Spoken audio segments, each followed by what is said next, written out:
In this video, I'm going to show you the fastest, most effective way to clean and resurface your strop. First thing you'll need is a sharp, disposable razor blade. Keyword here is sharp. Next, hold the strop securely. I'm using a vise simply for the sake of filming this, so that nothing is shaking and out of frame as I'm working. But you can simply hold this in your hand. You absolutely don't need a vise. Next, take said sharp razor blade and, you guessed it, scrape the surface of the strop clean.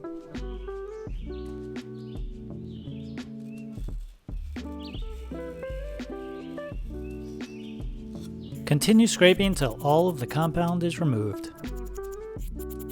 Now after one use, your razor blade's going to be completely dull. If you have any more strops that need to be cleaned, open up a new razor. A dull razor blade will not work very well to clean your strop.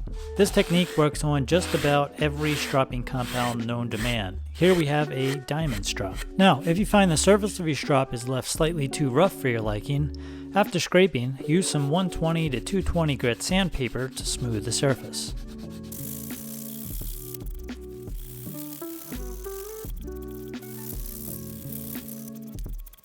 And now your strop is ready for new compound application.